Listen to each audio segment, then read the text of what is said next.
Imagine waking up tomorrow with the same problems you have today. The same fears, the same doubts, the same financial pressure, the same unfinished goals, the same voice inside your head saying, "Maybe I'm just not capable." Now imagine something different. Imagine waking up knowing that your circumstances do not have the final word. You may not control everything that happens to you, but you can learn to control how you think, how you respond, what you believe, and what actions you take. That is the central idea behind Anthony Robbins' Unlimited Power. The book is not simply about becoming more successful. It is about understanding the enormous influence your mind, beliefs, emotions, communication, and decisions have on the direction of your life. Because sometimes the biggest obstacle standing between you and the life you want isn't the world outside you. It is the story you keep telling yourself inside your mind. Your life begins with your decisions. Think about two people who experience exactly the same failure. One person says, "This proves I'm a failure." The other says, "This shows me what I need to improve." Same event, completely different meaning. And that different meaning can create completely different futures. This is one of the most important lessons in Unlimited Power. Events themselves don't completely determine your experience. Your interpretation of those events matters enormously. You lose a job. You can see it as the end of your career. Or you can see it as an opportunity to learn a new skill. A relationship ends. You can decide that you'll never find love again. Or you can learn from the experience and become emotionally stronger. A business fails. You can stop trying. Or you can study what went wrong and build something better. The event may be outside your control. But your response is where your power begins. The power of your beliefs. One of the strongest themes in the book is the power of beliefs. Beliefs are like invisible instructions running in the background of your mind. If you believe, "I'm not intelligent," you may avoid difficult challenges. If you believe, "I'm terrible at speaking," you may avoid opportunities that require communication. If you believe, "People like me can never become wealthy," you may unconsciously make decisions that keep you financially stuck. The problem is that many beliefs are not facts. They are conclusions. Maybe someone criticized you when you were young. Maybe you failed several times. Maybe someone told you that you weren't talented. Over time, you accepted those statements as your identity. But here's the powerful question. Who decided that belief has to control your future? A belief can be changed.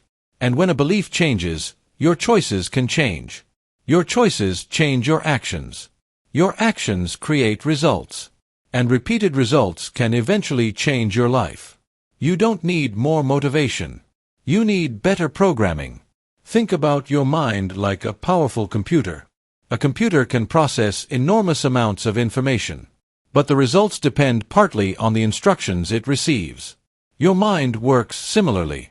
If you constantly feed yourself, "I can't," "I'm unlucky," "Nothing works for me," "I'll start tomorrow," your brain begins looking for evidence supporting those statements.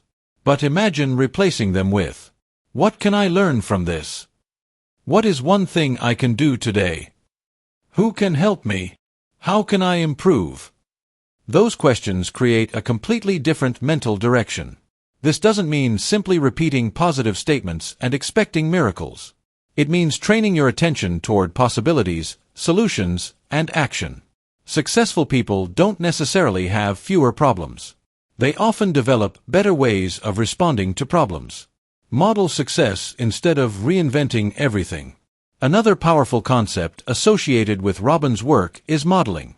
If someone has already achieved something you want, study what they do. Don't simply admire their success.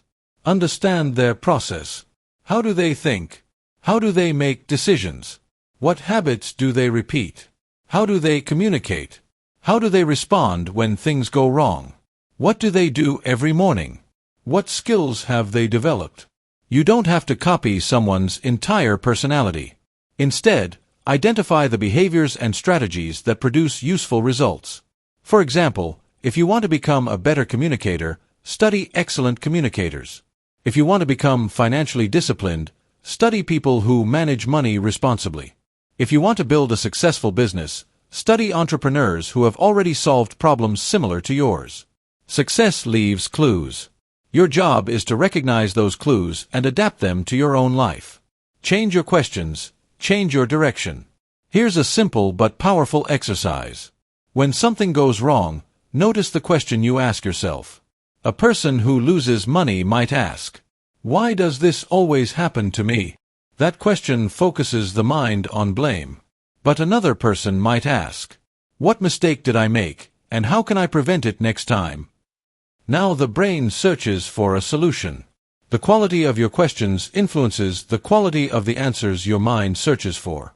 Instead of, "Why am I so unlucky?" "What can I control?"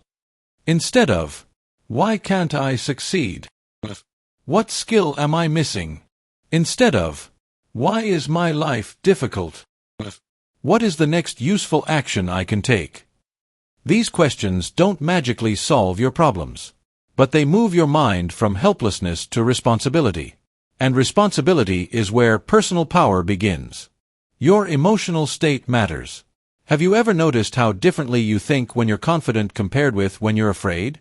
When you're confident, possibilities seem visible.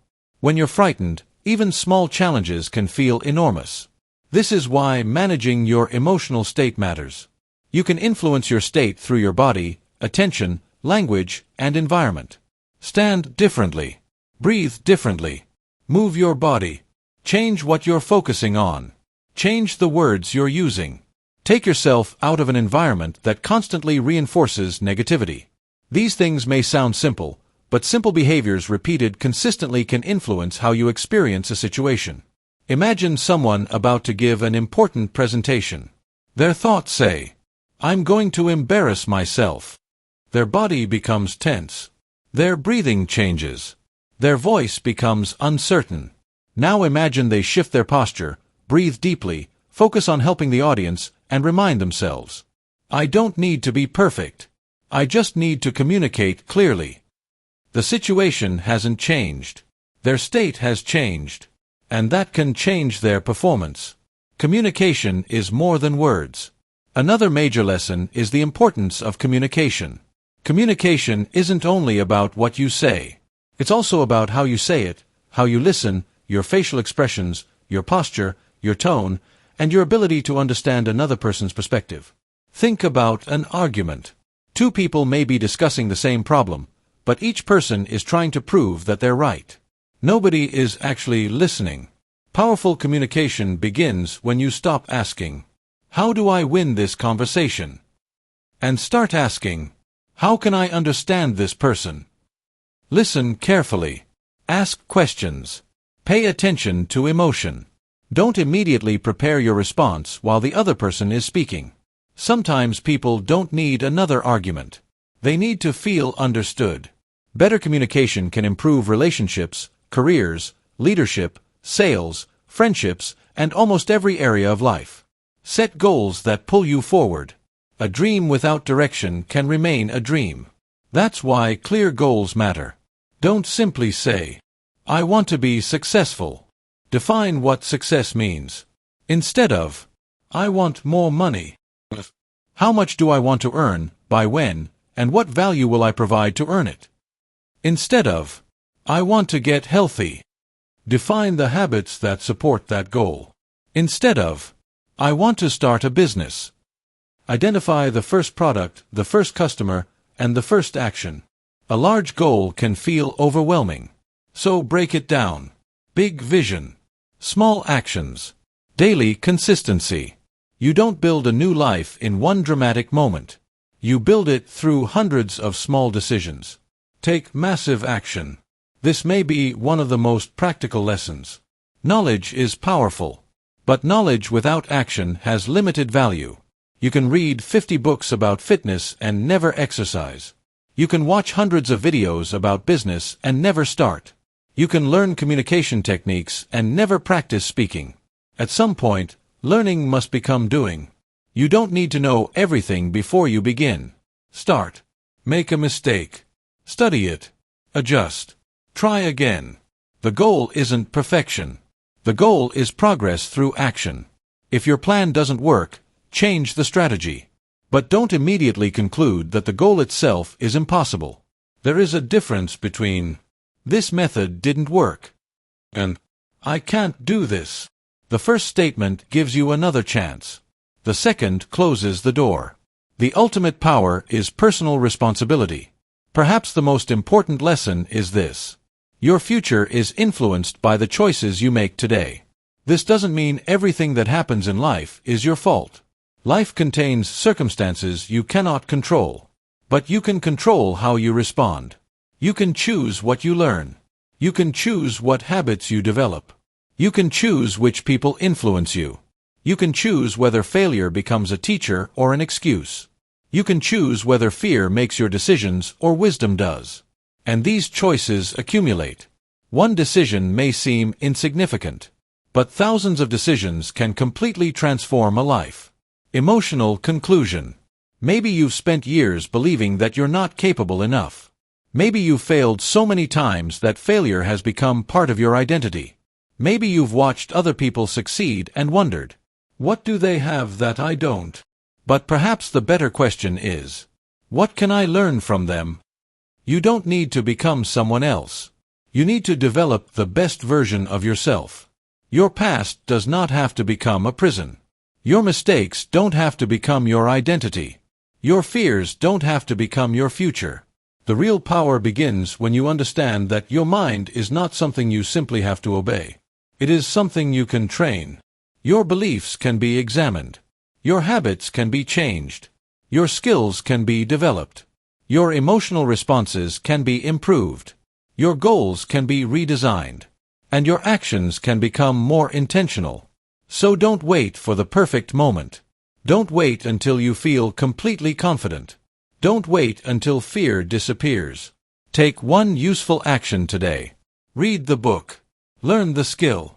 Make the phone call. Start the project. Apologize. Save the money. Exercise. Practice. Try again. Because your life doesn't change when you simply know what to do. It changes when you decide to do it. And perhaps that is the real meaning behind unlimited power. You may not control the entire world around you, but you can develop extraordinary control over your mind, your choices, your actions, and your direction. And when you repeatedly use that power, your life can begin to move in a completely different direction. Your potential is not something you discover once. It is something you build every day. If this summary gave you a new perspective, subscribe for more powerful book summaries, self-improvement lessons, and ideas that can help you build a better life.